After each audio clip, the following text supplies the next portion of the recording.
शेतीतून उत्पन्न वाढवण्यासाठी योग्य नियोजन आणि दर्जेदार बियाणं अत्यंत महत्त्वाचं असतं।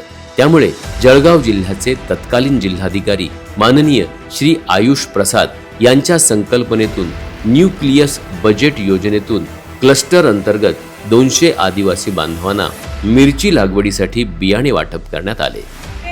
शेती करतला बाकून म्हणजे अमुक ठिबक नि मालूम होती, पाईप नि बराबर सेटिंग नि मालूम होती।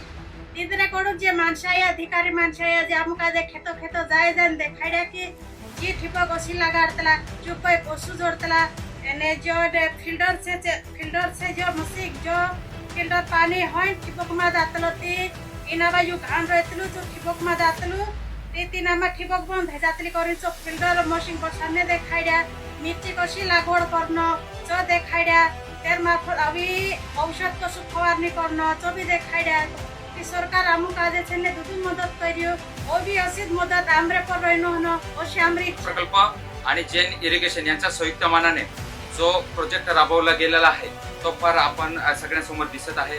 जसे मिरची लागवड हे फार एक चांगल्या प्रकारे आदिवासी शेतकऱ्यांना लाभलेली आहे। त्याच माध्यमातून आम्ही हे आता मिरची लागवड किंवा हे शेती आम्ही करत आहोत। तर खरं तर आधी जे मागील वर्षापासून जर बघता त्या आदिवासी शेतकरीकडे पुरेसे शेती करण्यासाठी बागायत करण्यासाठी पुरेसं साहित्य नव्हतं, पण आता एक चांगल्या प्रकारे आम्हाला ते कार्यालयाकडून प्राप्त झालं आणि आम्ही ती शेती आता करत आहोत। आणि खरंच आमच्या या बागायती शेतीमुळे आम्ही कुठेतरी एका इतर शेतकरी करतो त्याच्या लेवलपर्यंत आम्ही ही करू शकतो, म्हणून आम्ही विभागाला आणि त्या इरिगेशनला पण आदिवासी शेतकरी माध्यमातून त्यांना धन्यवाद सांगू इच्छितो। या उपक्रमामुळे एकसारखी लागवड, उत्पादनात वाढ आणि बाजारपेठेत सुलभ विक्री शक्य होत असून मिरची पिकाच्या माध्यमातून आदिवासी शेतकऱ्यांच्या उत्पन्न वाढीस चालना मिळते आहे।